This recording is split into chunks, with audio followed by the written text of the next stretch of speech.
Hello everyone, आज के इस वीडियो में हम डिस्कस करेंगे क्लास 11 फिजिक्स का एक बहुत ही important topic uniform circular motion, जो कि रिलेटेड है काइनेमेटिक्स से। तो काइनेमेटिक्स से रिलेटेड बहुत सारे वीडियोस मैं ऑलरेडी पहले बना चुका हूं। आपने अगर अभी तक वो वीडियोस नहीं देखे तो मैं डिस्क्रिप्शन में लिंक दे देता हूं, आपको वहां पे क्लास 11 फिजिक्स के सारे वीडियोस मिल जाएंगे। तो सबसे पहले हम डिस्कस करेंगे कि यूनिफॉर्म सर्कुलर मोशन होता क्या है। तो पहले यूनिफॉर्म सर्कुलर मोशन होता क्या है। कोई भी बॉडी अगर एक सर्कुलर पाथ में मूव कर रही है विद कांस्टेंट स्पीड, ध्यान से सुनिए, कोई भी बॉडी अगर एक सर्कुलर पाथ में मूव कर रही है with a constant speed, not constant velocity, ध्यान रखिए। तो अगर एक कांस्टेंट स्पीड से कोई भी बॉडी एक सर्कुलर पाथ में मूव कर रही है, the body is said to be in a uniform circular motion. तो यूनिफॉर्म सर्कुलर मोशन का मतलब क्या हुआ कि अगर कोई भी बॉडी मोशन में है एक सर्कुलर पाथ में और यूनिफॉर्म यानी कि कांस्टेंट स्पीड से मूव कर रही है, तो मैं क्या बोलूंगा कि the body is moving with a uniform circular motion और body is in uniform circular motion. तो आई होप कि आपको ये चीज समझ में आ गई होगी। अब इससे रिलेटेड क्या क्या टर्म्स हैं, आपने टर्म्स पढ़ी होगी, जैसे डिस्प्लेसमेंट, वेलोसिटी, एक्सेलरेशन। यहाँ पे कुछ नई टर्म्स हमको पढ़ने को मिलेगी, जैसे एंगुलर डिस्प्लेसमेंट, एंगुलर वेलोसिटी या फिर एंगुलर एक्सेलरेशन। तो मान लेते हैं इस सर्कुलर पाथ में, ये सर्कुलर पाथ का मान लेते हैं सेंटर हो गया, सेंटर ओ हो गया, और ये पॉइंट जो है, ये पॉइंट मान लेते हैं पॉइंट ए है। अब एक बॉडी है जो पॉइंट ए से पॉइंट बी की तरफ मूव करना शुरू करती है, पॉइंट ए से पॉइंट बी तक मूव करना शुरू करती है, और उसमें जो इसका जो एंगल बनता है, यानी कि सेंटर पे जो एंगल सबटेंड करता है पॉइंट ए और पॉइंट बी, जो सेंटर पे एंगल सबटेंड करेंगे, दैट इज लेट अस से थीटा। वो एंगल क्या है? थीटा है। अब अगर मैं बात करूं कि पॉइंट ए से पॉइंट बी तक मूव करने में उसकी जो डायरेक्शन थी, अगर मैं डायरेक्शन की बात करूं तो डायरेक्शन हमेशा ध्यान रखिए कि वेलोसिटी का जो डायरेक्शन है इट इज ऑलवेज टेंजेंशियल। मतलब अगर मैं वेलोसिटी की बात करूं तो पॉइंट ए पे मान लेते हैं वेलोसिटी थी यहाँ पे वी ए, और पॉइंट बी पे जो इसकी वेलोसिटी थी वो थी टेंजेंशियल ही होगी, वो इस डायरेक्शन में होगी, दैट इज वी बी। तो ये हो गया वी ए और ये हो गया वी बी। तो वेलोसिटी की डायरेक्शन आप कुछ इस तरीके से मेंशन कर सकते हो। तो वेलोसिटी की डायरेक्शन जो होगी वो हमेशा टेंजेंशियल, क्योंकि बॉडी का मोशन हमेशा टेंजेंशियल होता है किसी भी सर्कुलर पाथ में, तो डायरेक्शन हमेशा जो होगी वो टेंजेंशियल होगी। तो इतना तो आपको समझ में आ गया होगा कि वेलोसिटी की डायरेक्शन क्या होती है। वेलोसिटी की डायरेक्शन होती है ऑलवेज टेंजेंशियल, क्योंकि बॉडी हमेशा इस तरीके से मूव करना चाहती है। लेकिन उस सर्कुलर पाथ में क्यों मूव करती है? क्योंकि जो बॉडी का एक्सेलरेशन होता है ये लगता है टुवर्ड्स द सेंटर, इसको हम कहते हैं सेंट्रीपेटल एक्सेलरेशन। इसके बारे में भी हम अभी बात करेंगे। तो सबसे पहले हम बात करेंगे डिस्प्लेसमेंट, एंगुलर डिस्प्लेसमेंट, क्या अंतर होता है इन दोनों में। तो सबसे पहले हम बात करेंगे डिस्प्लेसमेंट। तो मान लेते हैं कि जो डिस्प्लेसमेंट हुआ, तो आपको पता है जो डिस्प्लेसमेंट होगा, मान लेते हैं यहां पे उसका जो इनिशियल वेक्टर जो है दैट इज, लेट अस से दिस इज वेक्टर r1 और ये जो वेक्टर है this is vector r2, correct.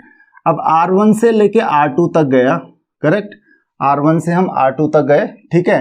तो यहां पे r2 और r1 का जो डिफरेंस होगा, किसका डिफरेंस होगा? r2 और r1 का जो डिफरेंस होगा that is called delta r, इसको हम डेल्टा r मान लेते हैं। तो डिस्प्लेसमेंट जो होगा, डिस्प्लेसमेंट कितना हो जाएगा? डिस्प्लेसमेंट, या यहां से करेंगे हम लोग इस तरफ r2 r1, तो डिस्प्लेसमेंट जो होगा दैट इज, डिस्प्लेसमेंट किस चीज से डिनोट कर सकते हैं हम इसको? Delta r। Delta r is equal to क्या हो जाएगा? Vector r2 minus vector r1, vector r2 minus vector r1। अब हम बात करते हैं एंगुलर डिस्प्लेसमेंट की, किसकी? एंगुलर डिस्प्लेसमेंट की। एंगुलर डिस्प्लेसमेंट आपको पता है कि कोई भी बॉडी जो मूव करेगी किसी सर्कुलर पाथ में, अगर ये बॉडी सर्कुलर पाथ में मूव कर रही है तो ये एक एंगल सबटेंड करती जाएगी, इसके इनिशियल पोजीशन और फाइनल पोजीशन के बीच में एक एंगल सबटेंड होता रहेगा। ये जो एंगल सबटेंड होगा, जैसे जैसे बॉडी आगे मूव करती रहेगी ये एंगल जो होगा ये बढ़ता जाएगा, और यही एंगल जो चेंज होता जाता है, इसी एंगल को हम कहते हैं एंगुलर डिस्प्लेसमेंट। इस एंगल को हम क्या कहते हैं? Angular displacement. तो ध्यान रखिए एंगुलर डिस्प्लेसमेंट क्या हो गया? Angular displacement. तो एंगल का फॉर्मूला पढ़ा होगा आपने, एंगल इक्वल टू क्या होता है? Angle equal to arc by radius. तो एंगुलर डिस्प्लेसमेंट इक्वल टू क्या हो जाएगा? That is equal to linear displacement, that is delta r, और ये रेडियस हो गया, मान लेते हैं लेट अस से दिस इज आर, रेडियस क्या हो गया इसका? आर हो गया। तो delta r by r, this is called angular displacement. इसको हम क्या कह सकते हैं? Angular displacement. तो आई होप कि आपको ये चीज समझ में आ गई होगी कि एंगुलर डिस्प्लेसमेंट क्या होता है। आप या इसको कह सकते हो, इसको हम डेल्टा थीटा से भी डिनोट कर सकते हैं, किससे? Delta theta. तो delta theta is equal to क्या होता है, that is equal to arc by radius. ये चीज ध्यान रखना, इसको हम आर्क बाय रेडियस कह सकते हैं। इफ डेल्टा थीटा, अगर ये एंगल जो डेल्टा थीटा है, बहुत छोटा सा एक एंगल ले लेते हैं, यहाँ पे छोटा सा एंगल ले लेते हैं, मान लेते हैं डेल्टा थीटा। जो तो डेल्टा थीटा होगा, डेल्टा थीटा इक्वल टू क्या हो जाएगा, उस समय डेल्टा आर की वैल्यू क्योंकि बहुत छोटी हो जाएगी, तो delta theta is equal to क्या हो जाएगा, या इसी एंगल को हम डेल्टा थीटा मान के चलते हैं कि जो एंगल हुआ है दैट इज डेल्टा थीटा, तो that will be equal to क्या हो जाएगा, आर्क बाय रेडियस। तो आर्क किसके बराबर हो जाएगा, दैट इज डिस्प्लेसमेंट के बराबर, that is delta r by r, okay, for small value of r. तो ये एंगुलर डिस्प्लेसमेंट आपका हो जाएगा उस केस में। तो ये चीज हमेशा ध्यान रखना। तो ये आर्क बाय रेडियस होता है एंगुलर डिस्प्लेसमेंट। एंगुलर डिस्प्लेसमेंट की यूनिट क्या होगी, तो आपको पता चल रहा होगा यहाँ पे, आर्क की length upon length.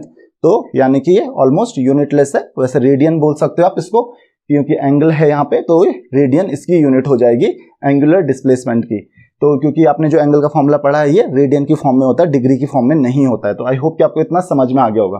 The second thing is angular displacement तो पता चल गया। अब हम बात करते हैं वेलोसिटी की। तो वेलोसिटी क्या हो जाएगी, velocity that is equal to, अगर वेलोसिटी इक्वल टू, वेलोसिटी का फॉर्मूला आपने पढ़ा होगा, वेलोसिटी इक्वल टू क्या होता है, वेलोसिटी इक्वल टू होता है displacement by time, displacement by time. ये हो गया आपका वेलोसिटी का फॉर्मूला।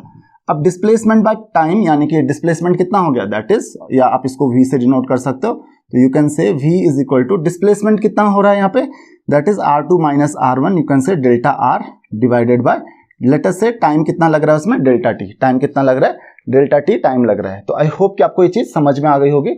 मान लेते हैं टाइम t पे इस पॉइंट a पे था और टाइम डेल्टा t पे इस पॉइंट b पे चला गया, तो यहां से यहां तक जाने में उसको कितना टाइम लगा, डेल्टा t। तो वेलोसिटी क्या हो गया, delta r by delta t, या अगर आप limit delta t tends to 0 करोगे तो delta r by delta t dr by dt हो जाएगा। नाउ ये तो वेलोसिटी पता चल गई आपको। नाउ एंगुलर वेलोसिटी का फॉर्मूला क्या हो जाएगा फिर, एंगुलर वेलोसिटी, एंगुलर वेलोसिटी क्या हो जाएगी, दैट इज d थीटा, और you can say that is equal to angular displacement. ये क्या हो जाएगा, angular displacement by time. Angular displacement कितना है, that is d theta by dt। इसको हम क्या बोलेंगे, एंगुलर वेलोसिटी। इसकी यूनिट ध्यान रखना, एंगुलर डिस्प्लेसमेंट की जो यूनिट होगी दैट इज रेडियन। इसकी यूनिट क्या हो जाएगी, radian. Angular displacement, angular velocity की यूनिट क्या हो जाएगी, दैट इज रेडियन पर सेकंड, रेडियन पर सेकंड इसकी यूनिट हो जाएगी। तो आई होप कि आपको इतनी चीज समझ में आ गई होगी कि एंगुलर वेलोसिटी क्या चीज होती है और वेलोसिटी क्या चीज होगी। तो velocity delta R by delta T, तो ये चीज आपको समझ में आ गई होगी। नाउ अब एक चीज समझ लेते हैं हम लोग कि एक्सेलरेशन हम कैसे पता करते हैं। अच्छा, एंगुलर वेलोसिटी को जो सिंबल यूज करते हैं हम लोग एंगुलर वेलोसिटी के लिए यूज करते हैं हम ओमेगा। ये डब्ल्यू नहीं है, ध्यान रखिए, इसको हम डिनोट करते हैं ओमेगा से।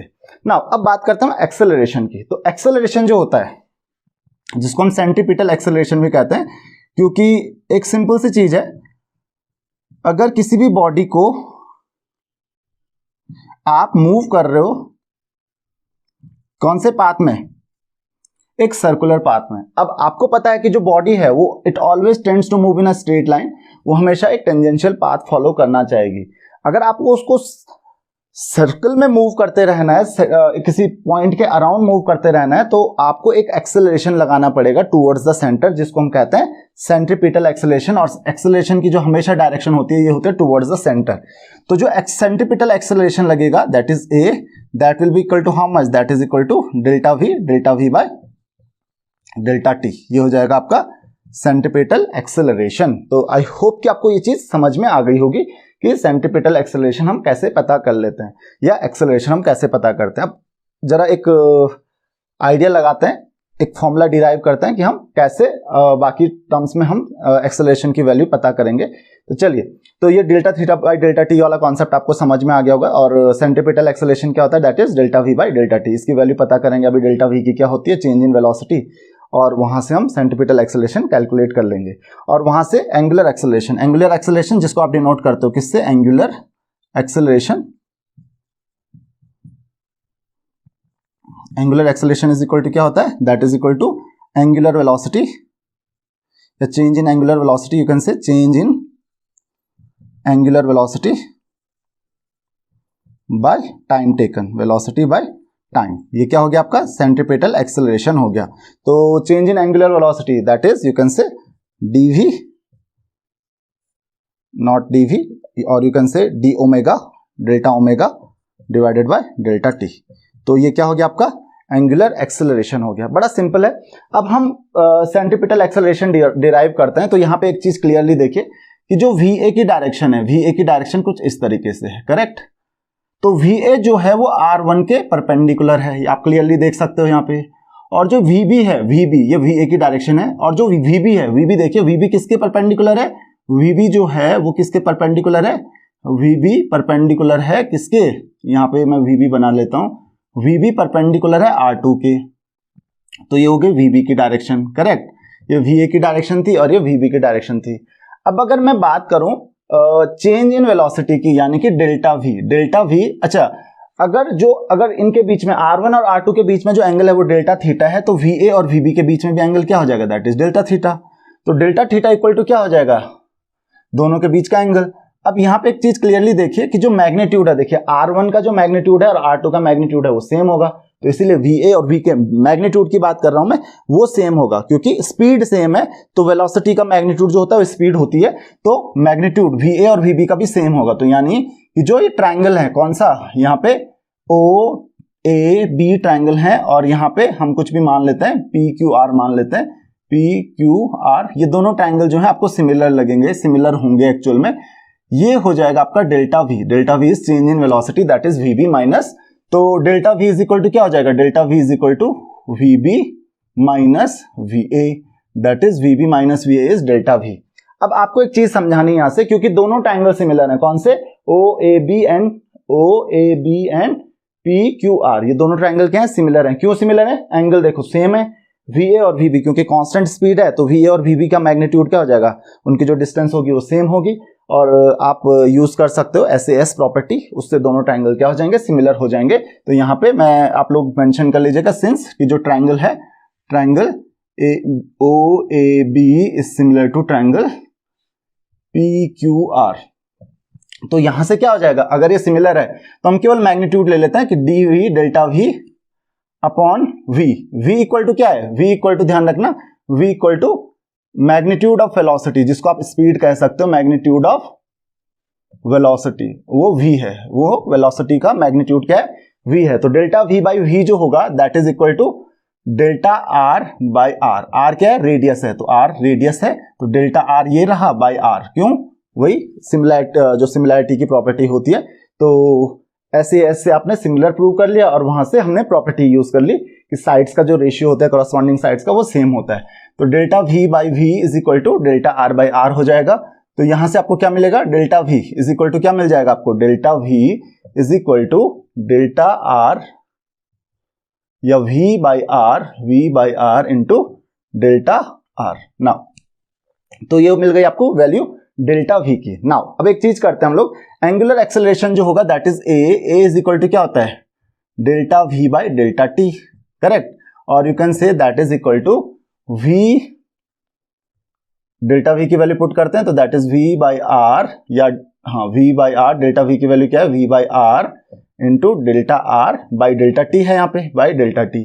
और अगर मैं बात करूं delta r by delta t की, तो यहाँ पे मैं लिमिट पुट कर सकता हूं, अगर डेल्टा r की वैल्यू बहुत, डेल्टा t बहुत छोटा है, तो limit delta t tends to 0, correct, delta v by delta t, यहाँ पे आप चाहो तो लिमिट पुट कर सकते हो, limit delta t tends to 0, तो क्या हो जाएगा, limit delta t tends to 0 delta v by delta r मैं यहाँ पे रख देता हूँ।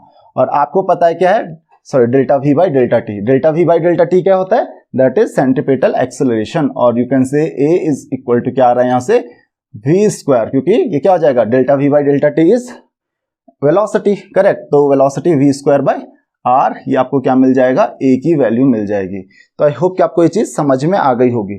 अब ओमेगा, जैसे यहाँ पे एंगुलर एक्सेलरेशन की जो यूनिट होगी वो क्या होगी, जैसे ओमेगा की यूनिट क्या होती है, रेडियन पर सेकंड, इसकी हो जाएगी रेडियन पर सेकंड स्क्वायर, इसको हम डिनोट करते हैं अल्फा से, ये चीज ध्यान रखना।